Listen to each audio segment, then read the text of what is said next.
Good rainy afternoon from Bill Back and the Fun Czar at Mays Valley Farm Market and Winery. And part of the blog is things about the author and I guess some of the things that I noticed. And it is Ohio wine and more, but besides that, I guess part of the more part is some of the observations about the blogger and some of the personal notes. And what I was driving back through Alliance, Ohio. We do a farmer's market in Alliance. I came over and got some parts for a dirt bike I use around the farm market to get around in busy times, and I stopped off at our John Deere dealer and gave a thank you for the Gator that I was able to use during our 5K race. So I come to this community quite a bit, and I caught this sign here, for sale, 3.76 acres, zone B2, and it looks like a vacant lot, but this is ain't that America, and unintended consequences often of laws that we pass that are on the surface good. And I'm not going to pass judgment on whether this law was good or not, but what this hole you're looking at is kind of an unintended consequence from the standpoint there used to be a bowling alley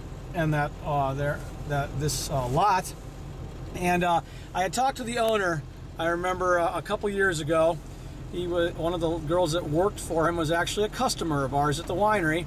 She tended bar at the at the bowling alley and took care of some of the stuff around the alley. A nice woman, and it was right after Ohio had passed its smoking ban, where you weren't allowed to smoke cigarettes inside any longer. And anybody knows what bowling alleys grew up being and were all about is pretty much a smoke-filled pool hall or bowling alley. And this place reeked of smoke. And I don't smoke, and my dad fought smoking cigarettes for years at Ohio Bell when he worked there, and he's still 89 years old and kicking and strong, and all his buddies are dead. But I guess they weren't his buddies, they were his co-workers who smoked around him. But here's unintended consequences. Right after the law passed, the guy said, this is gonna do me in. And maybe he could have changed, and maybe he could have adapted, but I think in maybe the context he was operating in, maybe the community of Alliance, it did him in. If nothing else, it broke this entrepreneur's will to go on. And America is many things. It's wineries, it's farmers, it's entrepreneurs. It was built on entrepreneurs.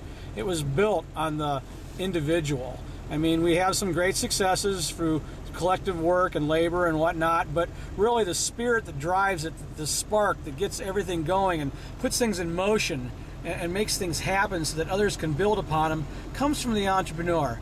And this is just a case of unintended consequences of a law that is maybe good. I don't know, you know, secondhand smoke and all these other things, and creating an atmosphere in our environment that is arguably or probably scientifically proven more healthy. But you know, one business is gone, and you do this often enough with laws that have unintended consequences, this is what happens. So given today's political climate, where we think we're so smart and we're stimulating this and doing that and cleaning up this and regulating that, just be careful, because a lot of times what's on the surface isn't necessarily runs there. Once again, Bill Back and Fun Czar. Ain't that America? This used to be a bowling alley, and it'll be reborn as something else someday, I hope. And maybe that entrepreneur will make something happen. Bill Back and Fun Czar from Mays Valley Farm Market and Winery saying thank you for stopping by.